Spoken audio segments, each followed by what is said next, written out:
Alright everybody, this is part 2 from Riverside Baptist in Tallapoosa, Georgia.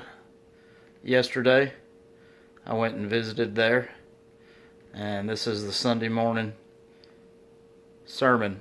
The first part is the choir singing, Miss Cornelia Wautelet and Joseph Britt playing the piano and us singing in the choir, and special performance by Tony Lord. And this is the second part. This is the sermon by Pastor Tim Wautelet.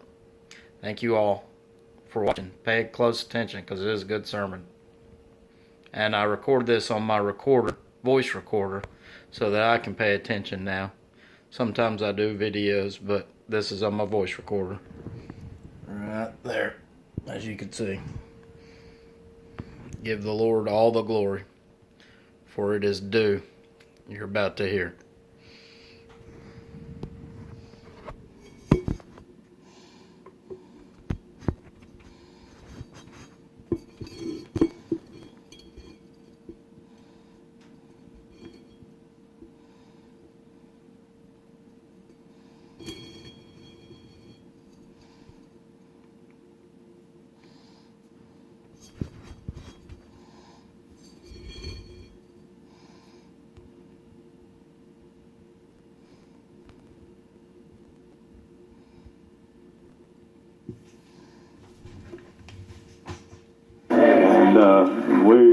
We're looking. Everybody here, there's with us. Okay.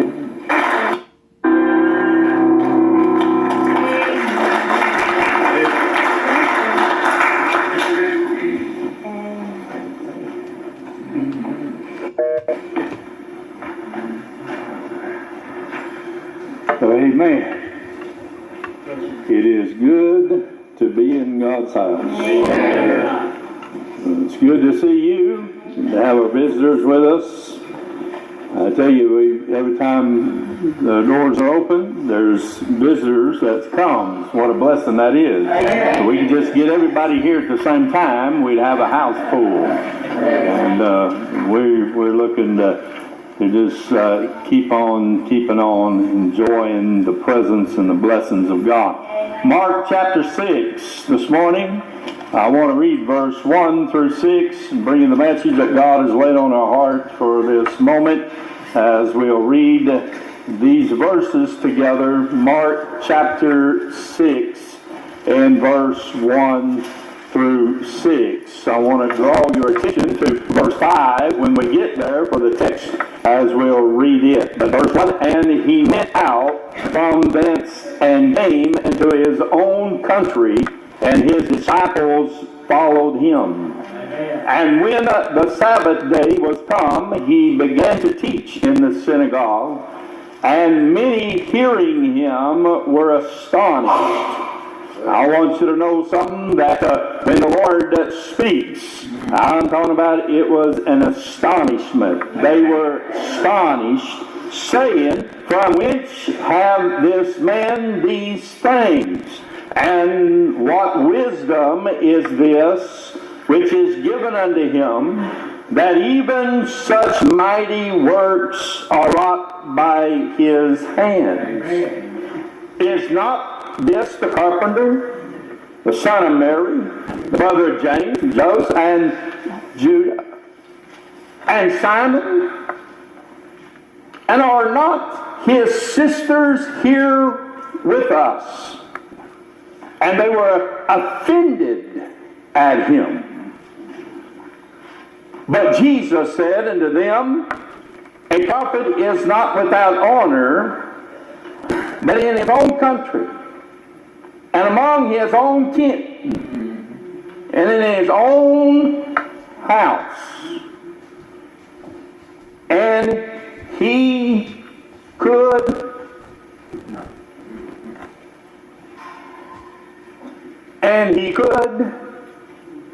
there do no mighty work. Yeah. Do you see it? Yeah. Amen. And he could there do no mighty work, save that he laid his hands upon a few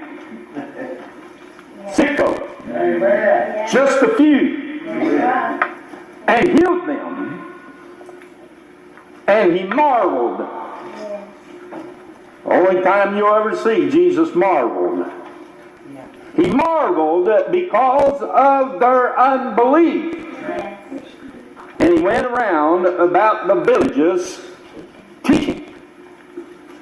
Now, that's all I want to read. I want to draw that attention to verse 5 and bring you the message.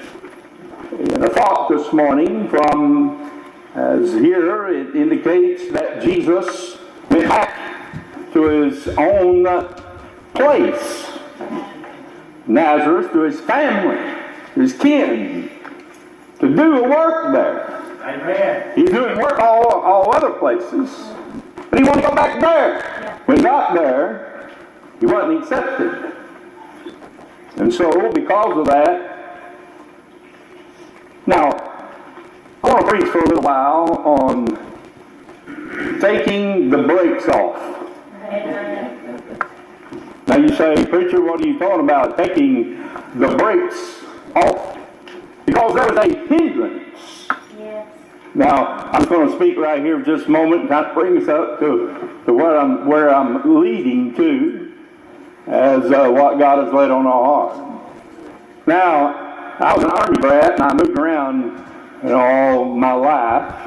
And at the time, about my driving time, we was living in Indiana, Illinois, Kansas. And all them places are flat land. And then we were in Illinois, and my stepdaddy got MOS changed, and we picked up and moved to Germany, Bad Kreuznach, Germany, in the Bavarian mountains.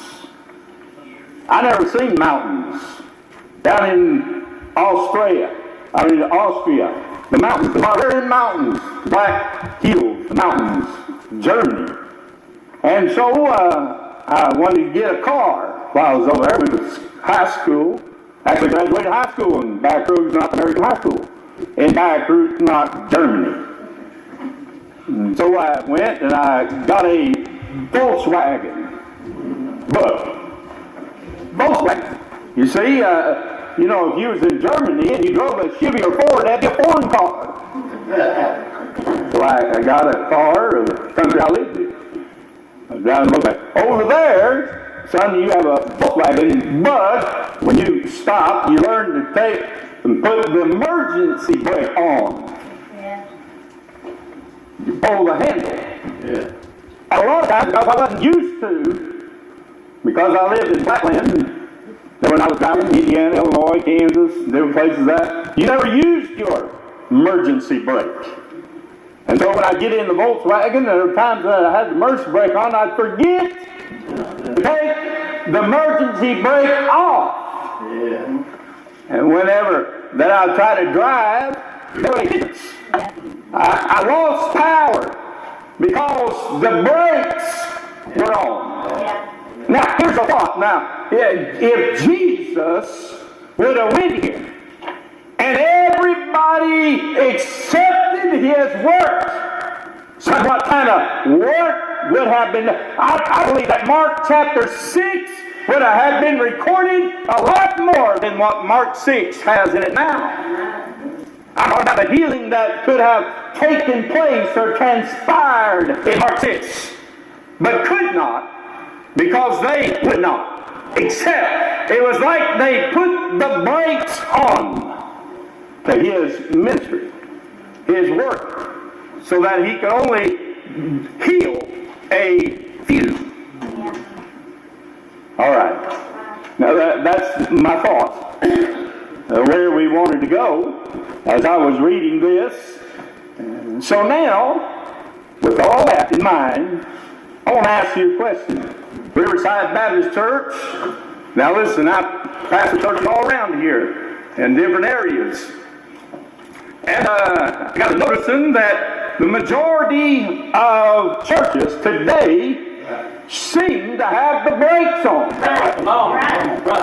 I'm talking about holding back The most Baptist churches around here are holding back what God really could do if we would all just take the brakes off and allow God to do a work in our midst. But what Riverside Baptist Church could do, I mean what God could do right here, right now, if we just all of us would take the brakes off and let God work in us. Man, some folks you can't even get a holy grunt out of them. In most churches today. My pastor and I grew up around, and I'm in old-time preachers. Hellfire, brimstone, preaching hell hot, heaven sweet. I'm talking about smoke, I'm running, shouting, hooting. I like it, don't you? That way. Oh, hey, listen, we need to get back to the old-time way, where we can see God move in our church. Just believe what God says. Do what God says. Oh, and I remember my pastor, Brother Frank Haney. Frank Haney, he was a fireball. And I'm talking about, son, he'd preach the paint off the wall. It's a storm. So, you know, he was in the churches and the folks would just dry up and die. He'd say, give me a Baptist nod every now and then. You know. So now I believe we just need to take the brake off. And let God do the work. So with that in mind, let me give you three things I believe that the Baptist churches today is putting the brakes on in our day. That we shall never be guilty of putting the brakes on of these three things here at Riverside Baptist Church. Now, number one, I believe that they got the brakes on salvation. Yes. Salvation. You know, the Bible tells us in 1 Timothy chapter 2, verse 4, still reminds us that God wants to save, or His will, to save all. I believe salvation, amen. God's grace, still God's grace. God's will, God's move. I mean, the goodness of God is made to repentance. He's better to us than we are to Him. We just need to let go and take the brakes off and let God do a work in our midst, in the work of salvation. Save the sinners. I believe I'm talking about to some today that knows what there remember where you were and what God did for you and brought you out of an old wretched place that you was in and sang the Bible in your lap and now singing in the choir. Thank God. Salvation. You know what? I remember. Come on, brother. I started pastoring church. 1988. I've been Brother Martin back in 1988. Been friends ever since. Now the preachers I've been around. Grew up with. My preacher. We left the first church, the full-time ministry. I'll put it right there. Took us from Alabama to Georgia. Down in Valley, Georgia. Pastor. Full-time ministry. I was 28 years old, so I didn't know what I was doing. Still don't. 28 years old, I didn't know what. I stayed there a couple of years. And I just left. Resigned. Now, God has always, and I'm not bragging, this is God. God has always used us. From the time that I was saved, age 22, God brought me out of hell. Amen. Thank you, Lord. There's no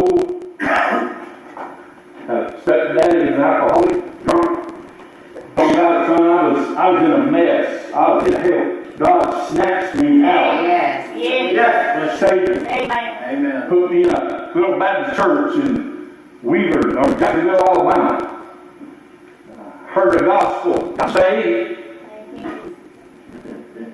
Studied for 3 years. Followed my pastor everywhere he went, preaching Bibles. And it was when we lived over there in Anderson area. So I got under some good doctrine preaching. Sherman Harper, Saxon Baptist Church. And Molly Camping, first camping I do. I mean on Thursday, I'm in Mays Jackson all week long. And on Thursday night, pastor would sing, Mays Jackson would preach. So I'm talking about, man, I'm just getting under the style of the Lord. Come out, God. Took the first church, 28 years old. 3 years. Went over, didn't know what I was doing. Stayed there a couple years left. Went over to pastor in Concord outside of town, out in Alabama. And I just knew that my pastor told me when I ended up going to preach, he said, son, he said, there's a couple things that you need to do. He said, number one, you need to dress the part. You look like a preacher. So I was the first time I ever preached a message. I go to J.C. Buy a suit. I didn't even own a suit. Got a haircut. Suit and tie. Had this man tie my tie for me. Didn't know how to tie a tie. Never wore it. I got up and I preached for message. And God told us to pastor, and here I was, pastoring, didn't walk through that. Now I was in another church, but I didn't know this. I wanted to look like a preacher. I wanted to act like a preacher. I wanted to be what God wanted me to be. Yeah. Amen. And so, and all that. Now I'm getting somewhere. Just hang on. Found a car. Brother Bobby Garner fixed wrecked cars. He had that ability. About 1987, Grand Marquis. Pretty car. My daughter, she always said, I'm not riding in that car. That's a great ball car. Great ball car. I'm not going to ride. I was like a freak. And then, when I was 30 years old, Marquis Ford, big one. Now we look at the tag, and the title on the car said this. Big red letters stamped across the title. Silence! Silence, Lord! Huh? He pulled it out of a junk heap. And fixed the car. I'm on that side. You couldn't tell. It had new parts on it. It looked like brand new. Had a new paint. And I was driving around. It looked like a brand new Grand Marquis. I read it from the title and said, and what does that mean? That means that somebody pulled it out of a junk pile. Hey, I know what that means. There one day, Jesus Christ came around. Rolling out of a junk pile. I'm talking about something that was wrecked and now been fixed.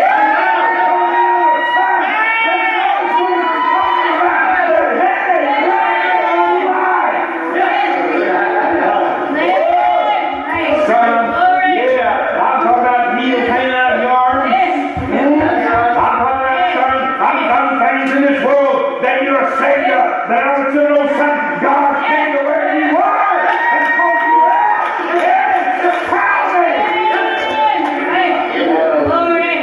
I want you to check this out. Salvaged is a root word for the next word in your Webster's dictionary. Do you know what the next word is? Salvation! So he took something that was salvaged and saved them, washed them, changed them, made them. What do you want in it? Well, I'm telling you that I'm crank your tractor. Your battery dead? I'm talking about, hey, you just need to remember where you were, where you come from, and know you were salvaged. Now you got salvation. We need to take off the brakes. Allow folk, whoever comes in that door. So they may look like they tattooed, may look like they have piercings, like they fell in a tackle box. It doesn't matter. So I'm talking about records. They may have all, but I want you to know something. Hey, everybody that walks in them doors is salvaged. Salvaged. Thank you, Lord. Thank you. All right. Number 2. You need to take the brakes off on storms that come our way. Oh, yeah. Storms. Now, what about storms? Come on, brother. Let me talk about some physical storms. There's some people that's going through conflict in this church. Come on. There's some people that's went through cancer in this church. There's people that's had all kinds of problems physically, storms that come away. Now, whenever that happens, there's a couple of things that you do. And I want you to know something, just because we're a Christian, that we're not exempt from storm. Come on. We're not exempt from things that come our way as far as conflict of the body. We can go through anything, just like a lost person. We're Christians. There's something that we know how to do. You see, and through conflict, the first thing that we do is when we hear the problem, we go into shock. It shocks us. Nobody likes to hear the word, the C word that you have.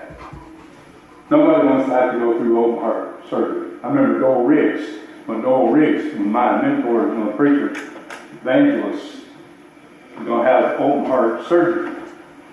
He went to the doctor, and the doctor told him, said, Miss Riggs said everything's going to be okay. We're just going to have to do a procedure. You're going to do open heart surgery. You're going to have 3 bypasses. I mean, I do this all the time. He said, everything's going to be okay.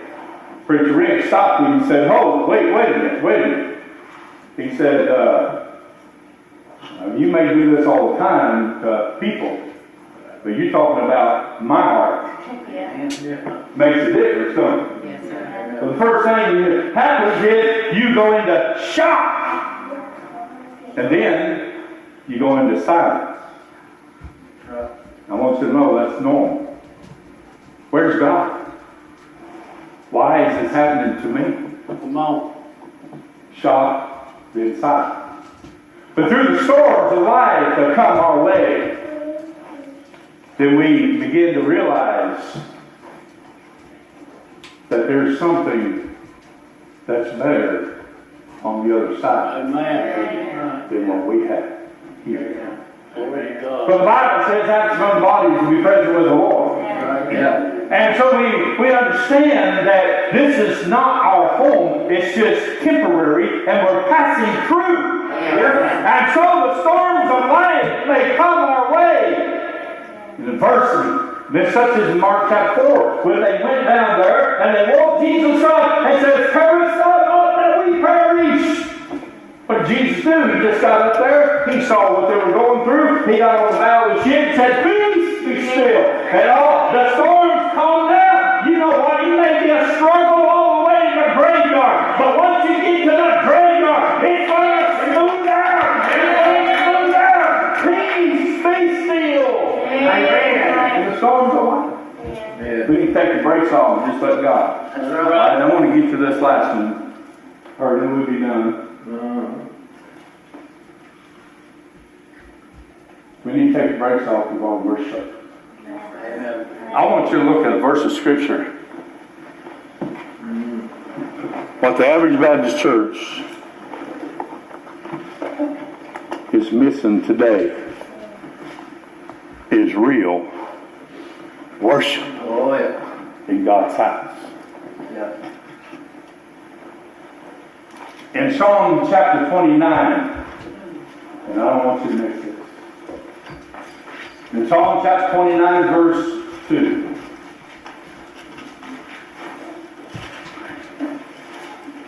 Give unto the Lord the glory. Oh, yeah. Amen. Give unto the Lord the glory due. And to his name, worship the Lord in the beauty of holiness. Now, some folk don't know what it is to shout. That's right. Some folks don't know what it is to worship, pray. You know, when I read this verse of Scripture, there was one word that popped out. The word do. Do. You know, sometimes I don't feel like shouting. Right. Son, I'm going through storms right now. I'm going through people slandering my name. I'm on the front page of the Tallapoosa Journal right now. People are trying to tear down something that what God is doing. That's right. In the whole matter. And I want you to see. I don't feel like, when I came here this morning, I was beat like a yard dog. And I walked in. I didn't feel like worshiping, I didn't feel like shouting. I want you to know something. It's not about me. Amen. It's not about me. Thank you, Lord. I'm shouting today because it's due. It's due. That's right, Lord. Now I want you to see this, and I want you to get this real good. When your power bill is due, you pay it That's right. because it's due. Yep. Come on, brother. You say, well, I just don't feel like paying my power bill today. Well, you keep on feeling that way, and pretty soon they're going to turn your power off. They don't care how you feel. That's right. I'm not paying it, I'm not going to pay it. Well, you just keep saying it, there pretty soon you don't have the power. You know what? You pay your power bill because it's due. You know what you do when you get down and depressed and they're broken down? I'm talking about when you come to a place such as this, you get on the spot when the glory comes out, then you begin to shout, you begin to worship, you begin to pray because of His name. It pays up Him. It's due. It's due. I believe that we just need to worship Him. Thank you, Lord. We need to take the brakes off. Just let God. Son, I'm talking about letting God today have no hindrance of what He can do right here. You know what? When He went to that country, He went to His own kinfolk. That whole place could have been healed by Jesus, but they would not. They began to look at it and said, "Oh, who are you? You're nothing more than a carpenter's son. You're nothing. You're nothing. You're not." I want you to know something. I'm nothing, but He's everything. He's everything. And God can do something that we can't do. And that's what God's doing around here. He's blessing us real good. Second sense is going like crazy.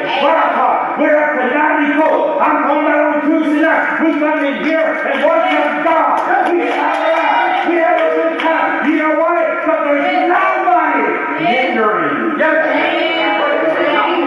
right. Tuesday night, Brother David, I put that on Facebook, said that I preached the best message that he's ever heard. You know why? You know why? Because there's no hindrances. Amen. That's what it can be. Everywhere, every time. Just to let God. Amen. Let's stand our feet.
storm.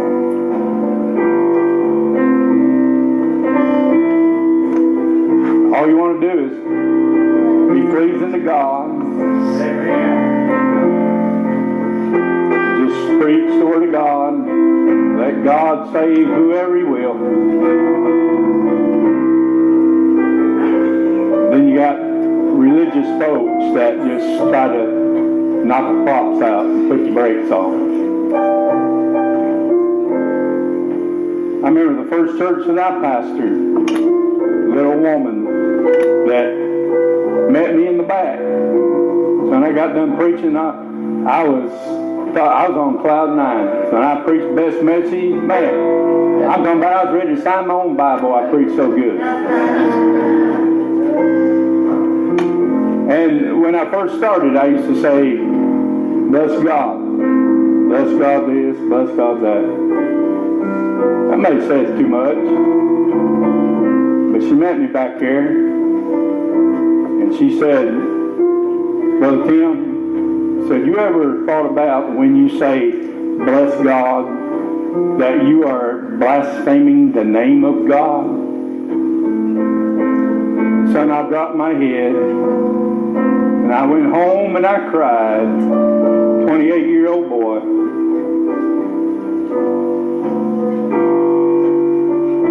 And she rebuked me.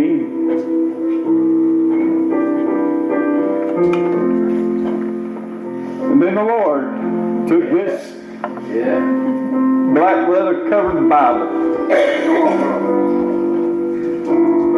And I turned over there, the book of Psalms. Where He says, bless the Lord, oh my soul. Bless my name, because it's due. It's due. Son, I'm telling you what.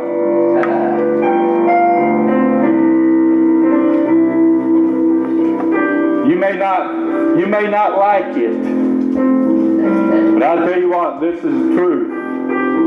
This is what'll happen. You either get in or you get out. As Brother Marty was talking about this morning, they went out from us because they were not of us. I'm not trying to build some religious church. I just want a place to come worship God. Worship God. Spirit and truth. Folks want to testify and they want to shout. I mean, it's in a day that we live. I'm not talking about here. I'm talking about everywhere. We're living in a day today where I never would have seen where Baptist folk look down on another folk because of how they worship.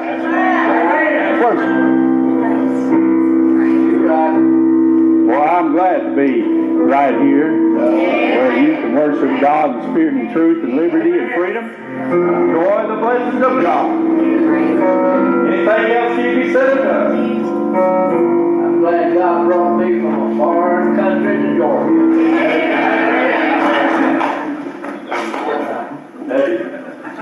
He's trying not to wonder why.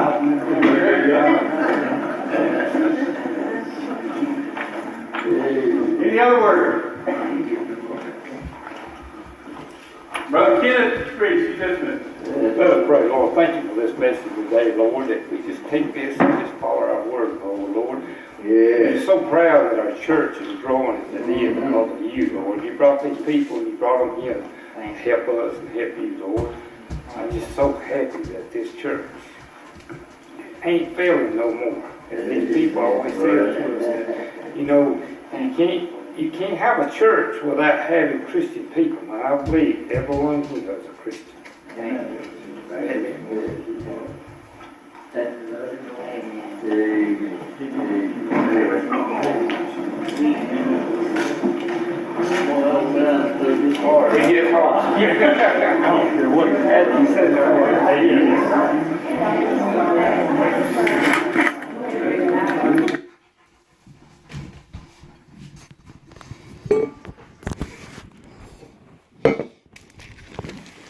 All right, everybody. That's the end of that one. Hold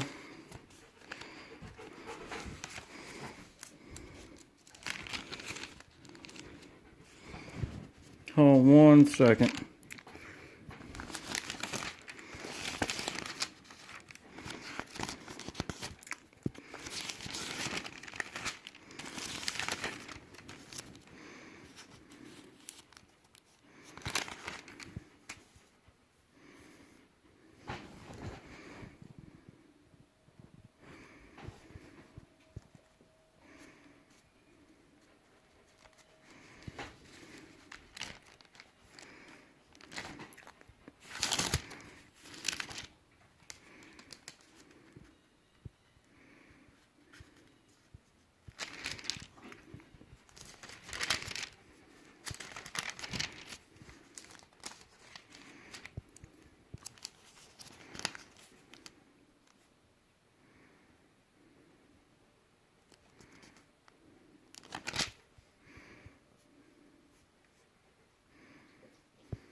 Okay. Pray everybody listens to that. Pray everybody's having a great day. I'm gonna get off to work and have this uploaded while I go. Alright, I'll see y'all on the next one.